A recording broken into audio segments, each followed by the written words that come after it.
Hi, I'm Dan Nicholl and welcome to the very first episode of Boschendal Rugby by the Glass as we celebrate the incoming British and Irish Lions tour with the official wine of that tour. And so today and over the coming weeks, we'll be looking ahead to the tour and to the rugby to be played, but also celebrating the history and tradition of both the Lions, one of sport's great tours, and also Boschendal, which goes back to the 1600s. So both rugby and wine sharing that real sense of legacy. And we kick off today with some really special guests. In just a moment, I'll be chatting to a great winemaker from Boschendal, Stefan Joubert, and then a little later, three of the tourists who'll be coming out to South Africa with the British and Irish Lions: Maro, Itoje, the towering lock forward; Mako, Vunipola, big bruising front row forward; and Justin Tipauric, the Welsh loose forward, who've all got Lions experience and who'll be chatting to us today about some of their memories of the Lions and what they're looking forward to on this particular tour. We'll also, though, be celebrating with the wine, and celebrating with the wine in particular, and that wine is the Boschendal Nicolas. It is a red blend, and much like the Lions and the Springboks will be trying to blend that perfect team for the upcoming series, so too Boschendal gets that perfect blend together to create a red wine just like the Nicolas. But don't take my word for it. Let's find out from a man who knows a lot more about this than I do. Stefan Joubert from Boschendal. Welcome to Boschendal Rugby by the Glass. Yes, thank you, Dan. It's a privilege to be on the show and, in a way, part of the series, even if it's just being a sponsor in this tour of this wine. So we're very excited and glad to have talked to you tonight.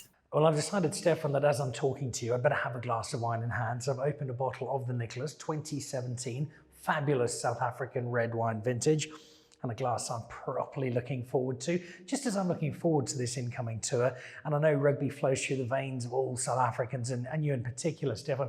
How excited are you? The British and Irish Lions coming to South Africa, and Boschendal as the official wine partner. Yeah, Dan, we're really excited about this. We haven't seen a lot of rugby after the World Cup. You know, the spring was with COVID, not a lot happened. So this is a first big series for us. It's only once in 12 years. It's like yesterday that I can recall the 2009 series, and Morné Steyn, his drop, his kick in the end, and Heinrich Brussow, the influence those two players made on the series, and just winning it was amazing. And I can't wait to see a competitive series. It's really exciting, and for us as Boschendal to be part of it, it's actually a privilege. This is a massive series. There's a lot of heritage that's part of Boschendal, and they must, the whole heritage and the history of this series it's amazing and great to be part of it. We're very excited. As you should indeed, Stefan. Now, I've got the wine poured. Oh, the nose is beautiful. It's a really composed and elegant red blend, and it speaks to the history and heritage of winemaking at Boschendal, just as history and heritage flow through the British and Irish Lions and the legacy that they have. What I'm particularly interested with this, though, is the name. You've called it the Nicolas. Now, I'm not sure if Nicolas is somebody at Boschendal, used to be at Boschendal, maybe it was a rugby player. Give me an introduction to Nicolas and the story of this wine. Yeah, Nicolas Lenoy is one of the owners of Boschendal in the beginning. So it was actually three different sections, and he was one of the owners. So this is just a wine that we worked on really very hard for many years, and just giving him recognition for what he started. So there you go, the name behind the wine, and thank you, Nicolas, for inspiring this particular bottle. And now that I know the name, I'd love to know what's in this, because just as the coaching staff, the management are going to look to blend that perfect team for both the British and Irish Lions and the Springboks, so that's exactly what you and your team have had to do here, blending the perfect wine together. Tell us what's in here, and that art of blending together wine to get something just right. Yeah, then I think that's the thing about South Africa and the terroirs we have. We can make really very good red blends, and this is a blend of the Bordeaux varietals with Shiraz, or Shiraz as some call it. There's 40% Shiraz, and the rest is all the Bordeaux varietals. So everything brings something into the wine. So you have the Cabernet, and the Petit bringing the structure, the Shiraz that brings the spiciness, the concentration, and then you get that Malbec, that black fruit and color that it brings to the blend. So it's actually, when we make this blend, it's like a whole morning we sit together. We have our friends consultant, Ferrand de Mo, he flies in, and when we do our blending of our top end wines, and we sit and it's amazing. Just 1 or 2% of the one varietal makes a big difference in this blend. So it's a big focus for us. And this blend, over the years, we've actually seen that the blend in South Africa, in this coastal region, when you work with Shiraz and Bordeaux varietals together, it actually fills up, it helps each other to make a really good wine. So yeah, this is the 2017 vintage you're having. As you know, 2017 was probably one of the very best vintages ever in South Africa, definitely in the last 2 decades. So we're extremely excited as South Africans about the 17 vintage, because it's just so much structure, and it's a classical vintage with great ageability. So yeah, 2017, Nicolas, that you're having. I hope you're enjoying it. So some great wines brought together in a great vintage. I showed you a little earlier, 2017. If you know your South African wine, you'll know it's a year you should be drinking, collecting, maybe putting away. 2017 also an interesting year for rugby. The Springboks went through a tougher time in the build-up to what became that magnificent 2019. The British and Irish Lions were touring at that particular time, and both of those sides made up of those different components, and players all do different jobs. The forwards, the backs all coming together. Some are a little flash and glamorous, some a little more hardworking. Put that in a wine context, if you will, Stefan. There are some wines, some grapes, varietals we see more of in this particular blend, others playing a more backroom role perhaps, and yet also important in those components coming together. Yeah, it's some varietals just brings that structure, as I said, like a Cabernet, it's big and bold, and then you have something like a Cabernet Franc that's more finesse, and it brings that elegance and that fine tannin to the blend. So you can actually make that correlation between rugby and how the team is set up and the different varietals as we blend. Yeah, for sure. One last question for you, Stefan. Set aside the wine for a moment. Just, Stefan, the rugby fan, how excited are you that this British and Irish Lions tour is almost upon us? I can't wait. I'm going to watch every minute and pre-show. And yeah, I can't wait. Unfortunately, we can't be in the stadium.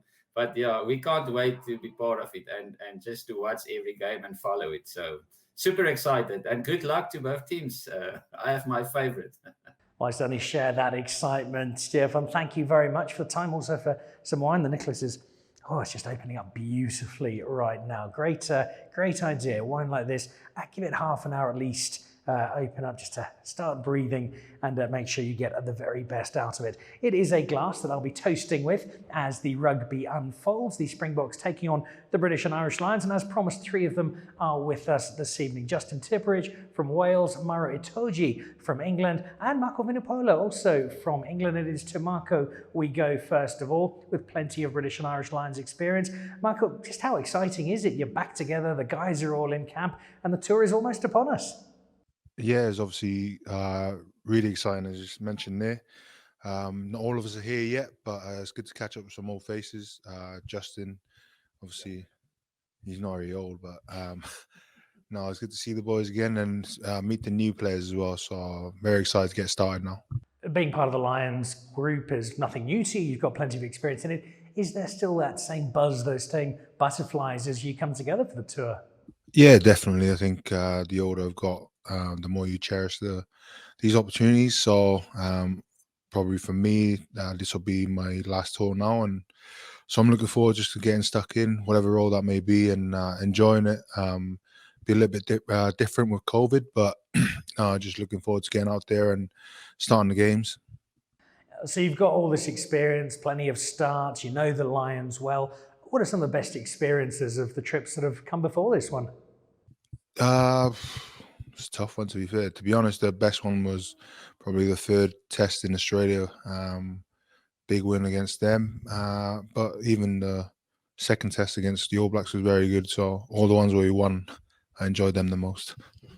I know there'll be a lot of British and Irish Lions fans hoping that there are more of those winning moments for you, Mako. You've got all of these games behind you. You know the space so well. Does that speak to your role in this upcoming tour of South Africa? Not just Mako, the front row forward, but also the leader, the guy who's helping to take that pack to the Springboks and play that leadership role? Oh, I think we've got enough experience in this squad. Obviously, haven't been lucky enough to be involved in some of the tours beforehand. I kind of can understand a little bit more what is expected, But as I mentioned, even in the room here now with these two, there's a lot of experience, and I'm very lucky in the squad that we can count on that. You've got a lot of friends in the rugby family from South Africa, and you've played with a lot of South Africans at Saracens. It's a slightly strange world and a slightly different tour that lies ahead, but that notwithstanding, how much are you looking forward to getting out to South Africa and to this particular tour? Yeah, as players, you want to be part of the big games, and none more so than world champions South Africa. As you mentioned, the history they have within the game, but we're just looking forward now to getting out there and testing ourselves, really. We understand the magnitude of this tour, but it's an exciting opportunity and one we're looking forward to. I love the fact, Mako, that there's still such passion ahead of the tour and you are so excited. I suspect that extends to all of your teammates, including the two with us this evening. Maro, you've also got experience playing against and with South Africans through Saracens, played at World Cups, played all over the world. What about this tour, though? Has it also got the butterflies going and the goosebumps up, genuine excitement? No, similar to Mako, really. Being part of the Lions, being a part of this organization, this club is absolute honor. And the more and more, or the longer you play, the more you get excited about these opportunities. And playing for the Lions is not something that you can just take for granted. Being in this squad is not something that happens to every rugby player, so it's well and truly an honor. And I'm very happy to be sat next to these two young gentlemen next to me, and I'm very happy to be here, and I'm very happy to contribute to hopefully what will be a very successful tour. We spoke a little earlier, Maro, to Stefan, the winemaker, who talked about the blend of the Nicolas, which we're celebrating this evening. It's a fascinating element of the British and Irish Lions. You play against each other in the Six Nations, you're hammering each other at the bottom of rucks and crashing into each other in tackles, and then you come together as one team and suddenly foes become friends. What's that dynamic like within the British and Irish Lions? Obviously, as you said, we spend most of the time, analyzing, playing against one another.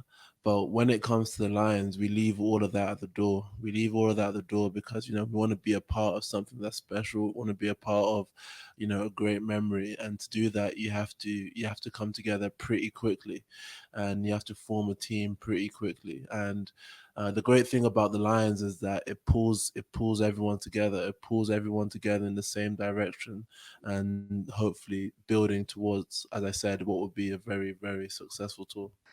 And we're not long from seeing that British and Irish Lions blend come together for the arrival in South Africa. Much like Mako, you have that experience of knowing, working, playing with many South Africans. You also know the style of rugby that's played in South Africa and the fairly physical welcome you can probably expect. How does that shape your approach to coming out on this tour? As you said, I've had a little bit of a history playing with a number of South African players at our club, and I guess it just further adds to the excitement levels. In normal times, we probably would have been able to catch up with a few of them. That's probably not going to be feasible on this tour, but South African brand of rugby is very strong. It's very clear with how they play the game. It's very clear how they go about their business. So it's something that I know we're all very excited about, and something that we're very excited to get out there and just get stuck in. Well, this tour is going to create some more memories in what's already been a terrific career. You've won trophies with club, you've played many great games for England, recognised as one of the finest lock forwards of the modern era. If you look back at the career to date, what's been the highlight? What are a couple of the really, really good, fond memories that you have? I always find this question quite difficult to answer, but as we are, in the Lions at the moment, talking about the Lions, I will pick the second test of the 2017 tour in Wellington.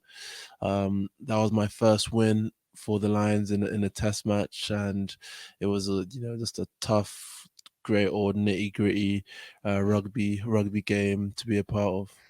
I think there were a few bruised All Blacks after that game who'll also remember it, maybe with not quite so much fondness. So great memories there. Thank you, Maro. Speaking of memories, Justin, the British and Irish Lions has got such a strong Welsh heritage. You form a part of that current tradition. If you go back to a very young Justin, what are those very first British and Irish Lions recollections? Yeah, a long time ago that, unfortunately now.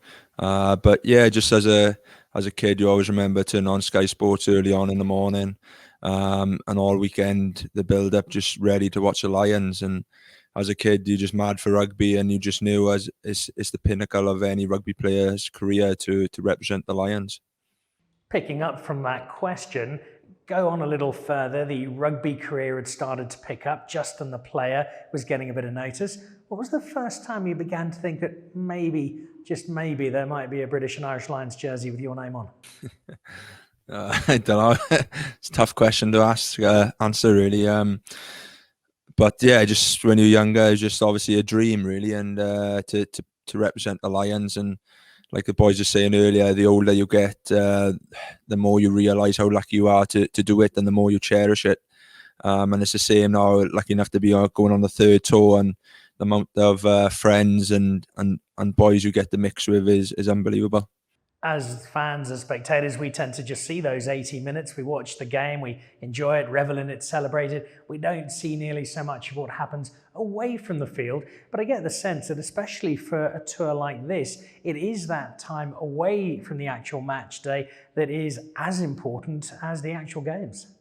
Definitely, and I think it just bonds us so much better than when we are actually on the field. I know at the minute boys are coming in at different times, and we have to catch up pretty quick because we, like you said, with COVID hitting in South Africa, can't probably do as much as we want to do.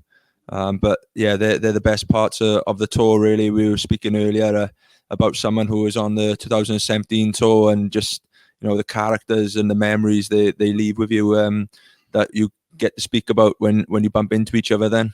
And of course, it is a Lions squad that's been coming together for 4 years since the end of the last tour, just as this bottle of Nicolas has been coming together for the 4 years since those grapes were first picked back in 2017. Two marvellous vintages.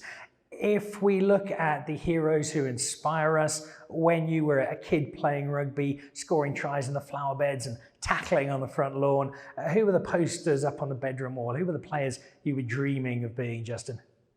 Yeah, funny enough, I used to like the English back row growing up. It was like Neil Back, Richard Hill, which was crazy, really. Being a Welshman, supporting like in the English back row, I probably used to have a lot of stick for.